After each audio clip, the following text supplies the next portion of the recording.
Hello, everyone. It's Mike from Downtown Comics, and I'm here as always with James Rossman. James, how are we doing today?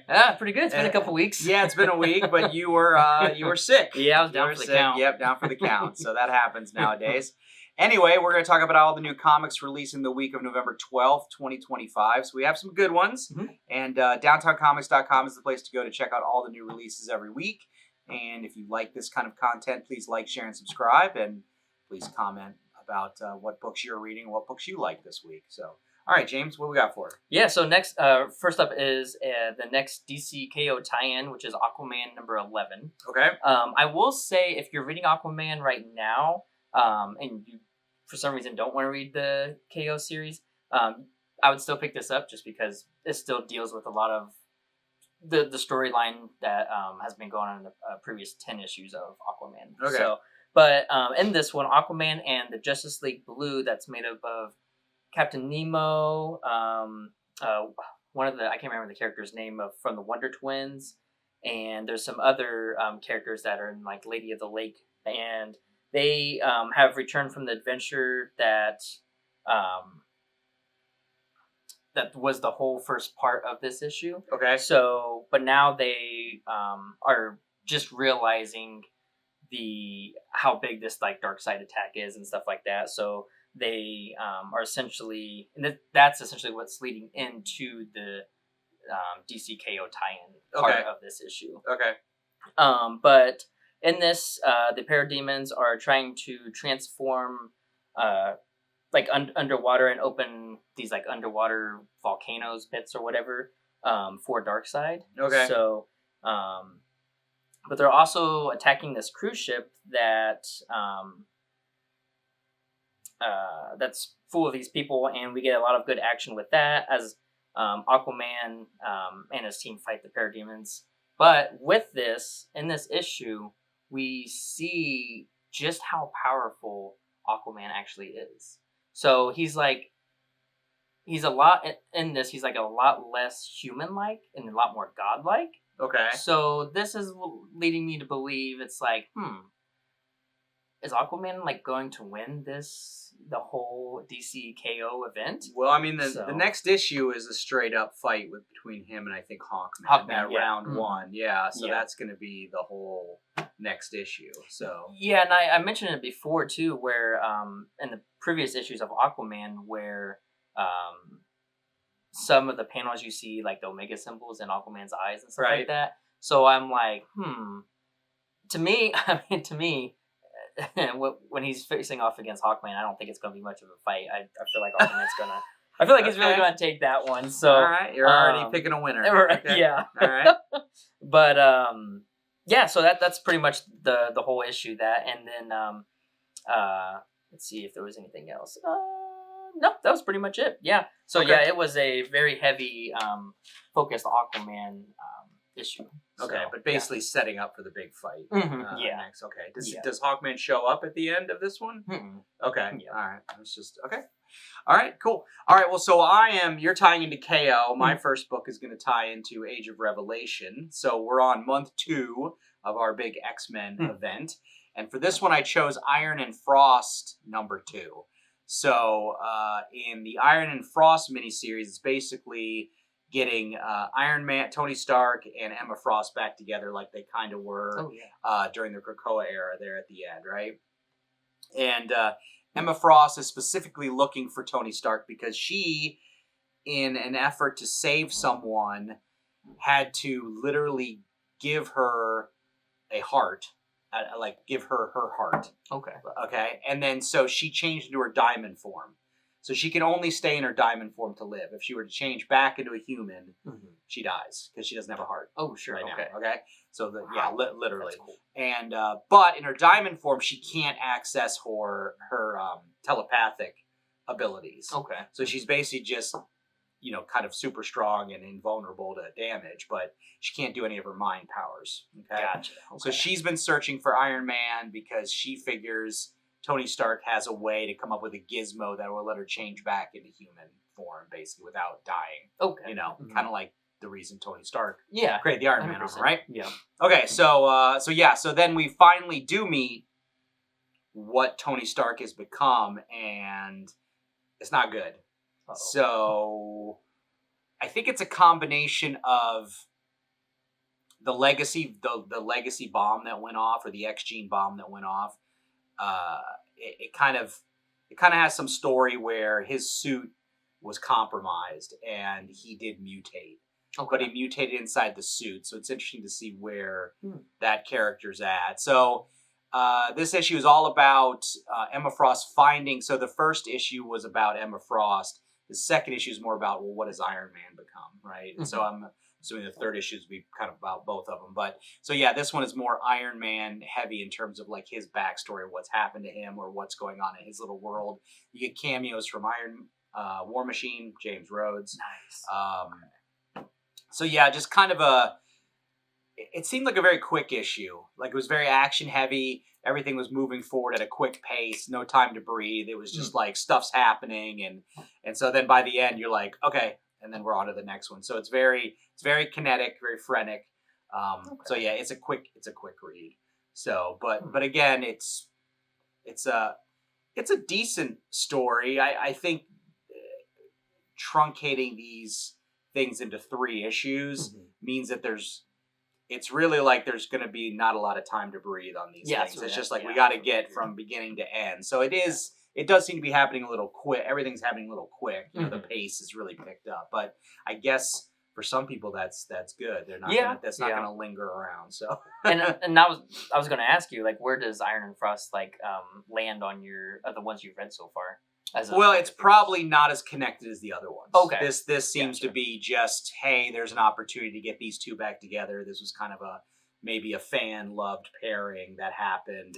Gotcha. You know, and so this was an opportunity to kind of do that again. So in the overall storyline, I'm assuming that it's possible Emma Frost, if she gets her psychic powers back, may have some effect on the end of the story or the final battle or whatever, because obviously she would be a very powerful foe for Revelation, right? Yeah. So I think that will have an impact. But overall, this one is definitely an offshoot from the more main titles of the story. Gotcha. So yeah. Okay. Yep. Oh, interesting. All right. Sweet. All right. So next up for me is one actually I haven't talked about in a long time, which is Transformers, number 26. Yeah, and this is the second of Kirkman, right? Yeah. Dan Moore. Yeah, definitely. Yep. I read the first one. I haven't read this one yet. Yeah. So this one, most of this issue is about Thundercracker and who is very upset about Skywarp and him being used as like the brains, like communication of, I think it was like the Teletron 1, I believe. I think it was the last issue and the issue before that, I think. Because this is very... Like this, with Robert Kirkman and Dan Moore being on 25 and 26 and so forth, hasn't really lost any steam. I think it's really like kept up with what the. No, I mean, the between 24 and 25, it was this kind of, there was a minor transition because kind of the battle was won maybe. At the end of 24, but it's right back into it at 25, and the dust is settling, but still there's a bunch of drama going on with all the different facets of the characters and stuff. Yeah, and it's kind of interesting because in this we get a lot of Optimus Prime like still willing to like put out like his hand in friendship and forgiveness and stuff like that. Right. The Decepticons. So it's interesting. You know, honestly, I think that's kind of Optimus Prime being Optimus Prime. Is there more with that government agency that was introduced? Yes, in the last one? Okay. there was more about what was it? His name, General Flag. Yeah. So we did get some stuff from him, and he's, let's see, yeah, because he's the one that told Optimus, like, he's like, oh, we have tons of energon. Yeah, and you're right. Well, you're more than welcome to use it if you need it. So, but in this issue also, like, I believe it was Skywarp that was essentially like hardwired in to which the one that's they're using as like, the communication and stuff like that. So if he's Thundercracker is trying to get him out of there, and even the Autobots are like, hey, if you take him out of this, he's dead. Like, there's not, after that, there's no saving him. So it's a lot of this kind of going back and forth on that. Optimus kind of talks to the Autobots about, not putting the Decepticons in prison, essentially, because his reasoning is if you put the prisoners in prison, that's what they're going to act like. But if we treat them as friends, quote unquote, then things will kind of get a little bit better. Okay. Yeah. So it was a lot of Optimus Prime being very, optimistic, I guess. Right. So, in this issue. So, yeah. Let's see. But yeah, like I said earlier, like it's very much has not lost any steam from when Kirkman and Moore took over. So, okay. Yeah.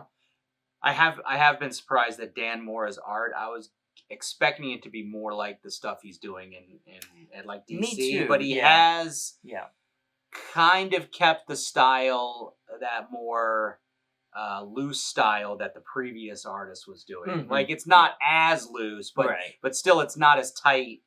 And I'm not saying this in a bad way either. Right. I think the art's fine. Mm-hmm. I'm just saying that I thought it was going to be a real, sometimes you're reading a comic, you get used to an art style, then a new artist comes on, and he's totally different, and it's like kind of a shock to the system. You're like, wait, what am I reading? This is so different than what I read the issue before. Yeah, and it seems like this is less of that kind of a transition. Yeah, it's a little bit more like Daniel Warren Johnson. Yeah, a little bit. Right, yeah, exactly. Sure. Yeah. So. Okay. And I will say something at the end, something kind of interesting happens with Megatron. I won't spoil that, but it should be interesting going forward with the storyline. So okay, all right. Okay, so my second one is Fantastic Four. All right, so Fantastic Four number 5. So this is a one-shot story. So again, Ryan North, who's writing Fantastic Four, I think he's done a really good job with this book for the last couple of years in that you can literally pick up an issue of Fantastic Four and just read it and not worry about having read the previous one necessarily or the one after. Okay, so all the stories are either one and dones, maybe two and dones. Doesn't seem to be some big complex plot always going on. So that's why I totally recommend this one that I'm going to talk about. It's a one-shot story. It's The Invisible Woman. It's kind of a solo act, and it's actually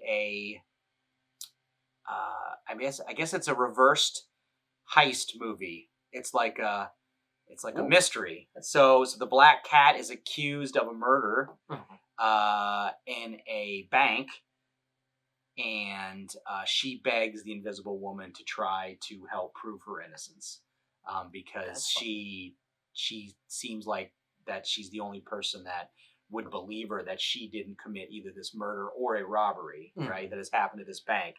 So yeah, the whole thing is about Invisible Woman investigating the crime, trying to solve how it was done. So it's like a little bit of a whodunit. I like that. Black Cat, spoiler, she didn't do it. Something else has happened. So no, it's just a fun little one-shot issue. It's 80% Invisible Woman, and Alicia Masters is a little bit of a guest star, and Black Cat. But those are really the only 3 characters in it.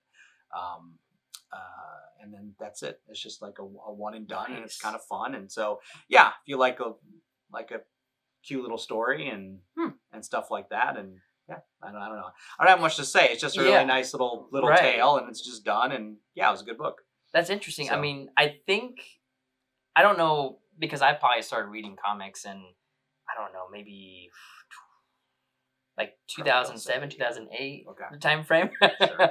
And I don't know how it was before then, but I feel like now it's like DC and Marvel both are like trying to do that, to where they're trying to make more of these comic series, like more jumping on points for new readers and stuff like that, or just something that you could like jump on to even. Yeah, I think,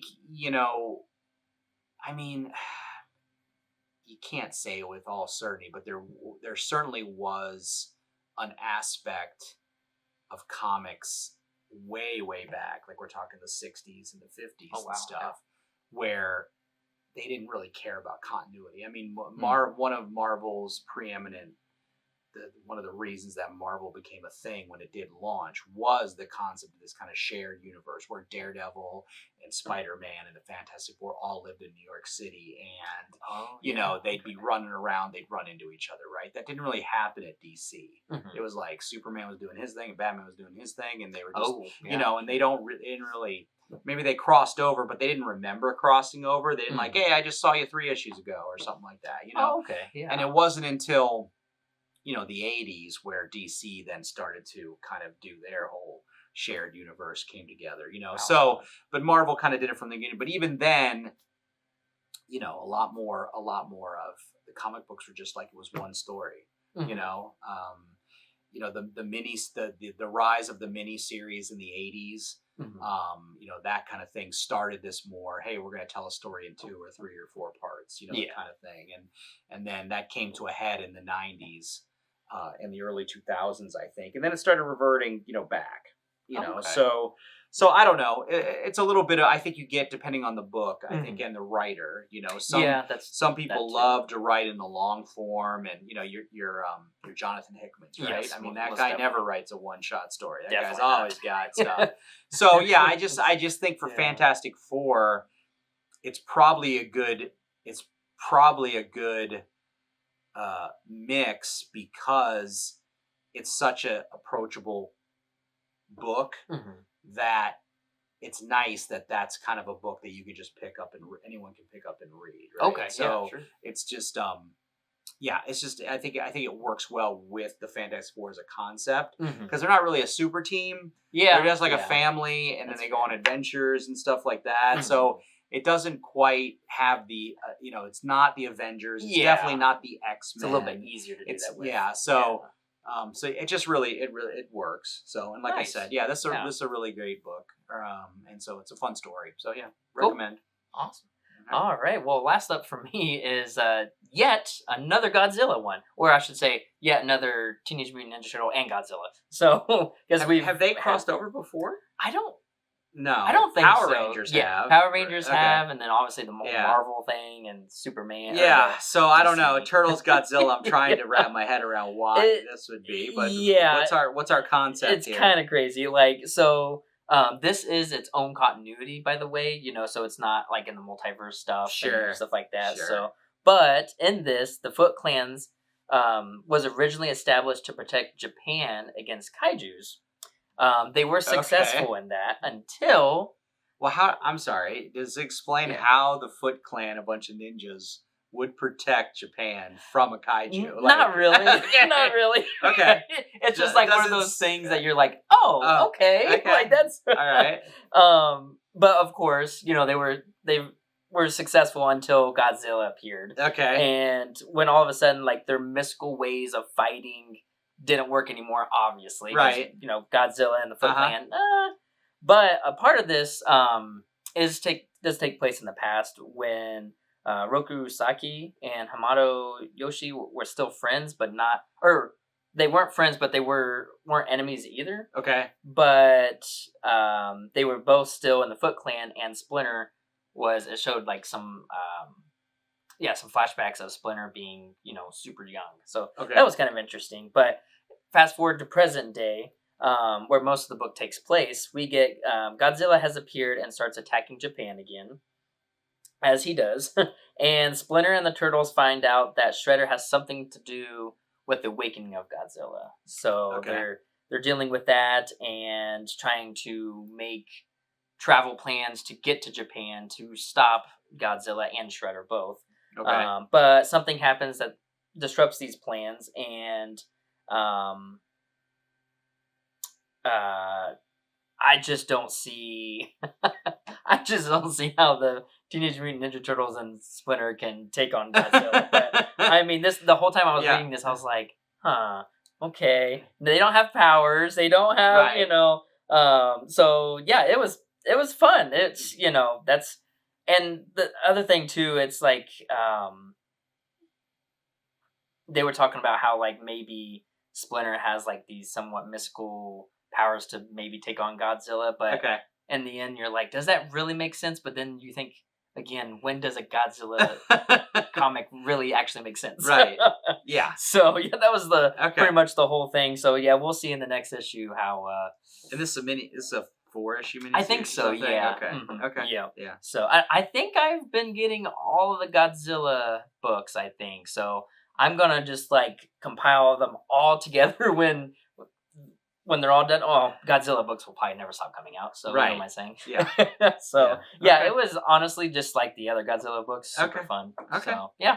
All right, fair. All right, so my last book today is going to be Predator Badlands. So I've been bugging you about the movie, which I have seen, and, thumbs up. It was a good Predator movie. Well, I wasn't sure when this book came out whether it was going to be an adaptation of the movie or some new material, and it, in fact, is a prequel. So if that was a question you guys have, it is, in fact, a prequel to the movie. It does not...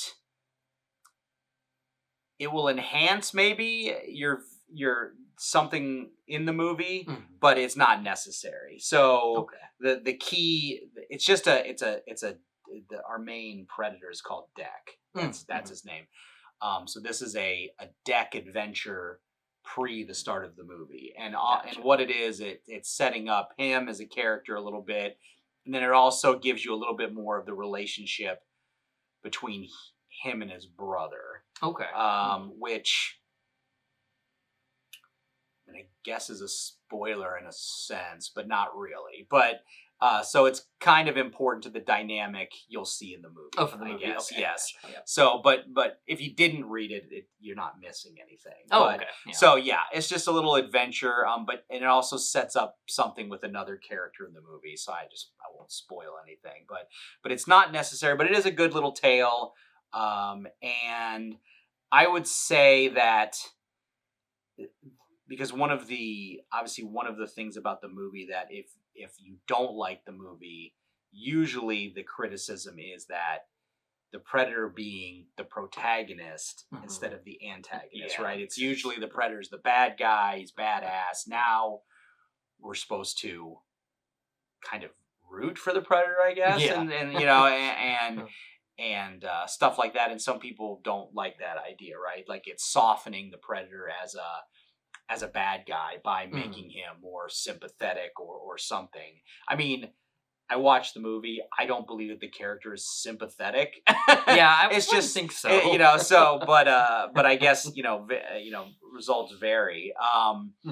I guess you could say that if you then took the Deck character and then you made a traditional Predator movie where he was the bad guy and we're supposed to root for the other protagonist and he became the antagonist. Gotcha. That would be a weird movie to try to watch. It'd be an interesting experiment in, so am I going to root for this, or am I going to root for our hero, or am I going to root for the guy that I saw in another movie as the hero that's now the bad guy? Yeah. So that's why, I don't think they do that because that would be a little weird, but it'd be an interesting experiment. Anyway, but where was I going with this? I will say that this comic makes him the protagonist.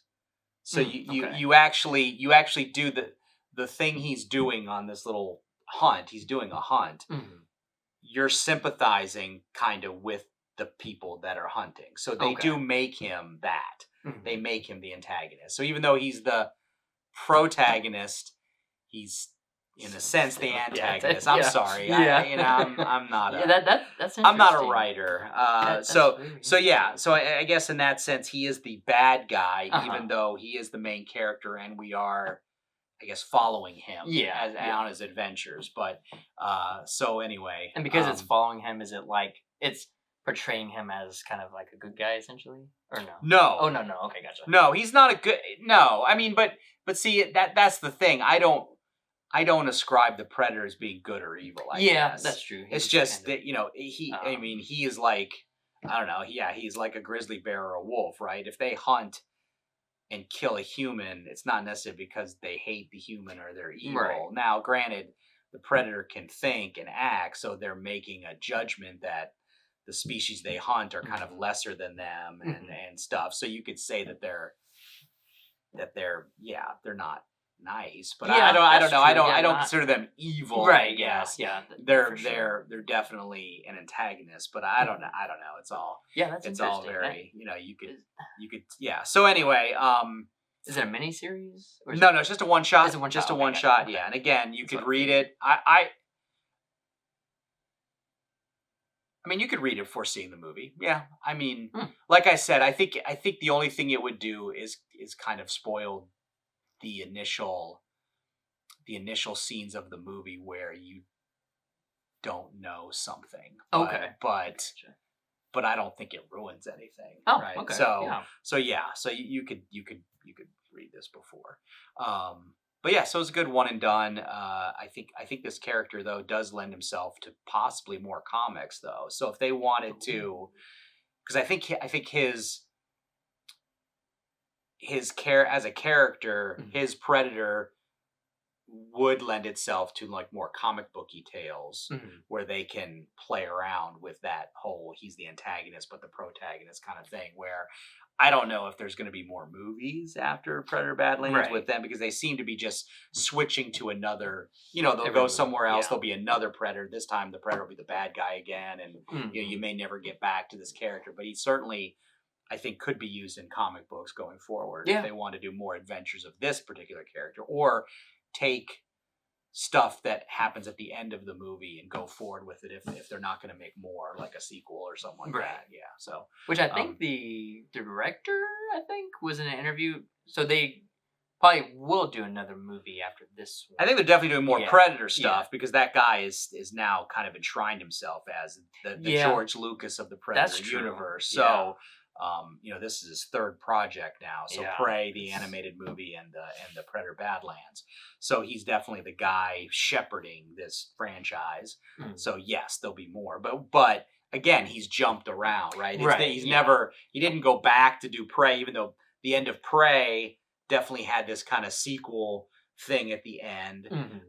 They haven't gone back to that world. And then I will say Predator Badlands kind of does the same thing, where they certainly could do more. But are they going to, or is he just going to move on to another Predator and another this? So so we'll see. Yeah, sweet. But a good comic. Nice. So yeah. All right. Well, I think that about wraps it up for this episode. Yes, I think it does. All right. Well, thanks, James. Yeah, thanks, Mike. Hopefully you stay well. Hopefully I won't get sick, because it's about that time. And then we'll be back with something next week. Next week we have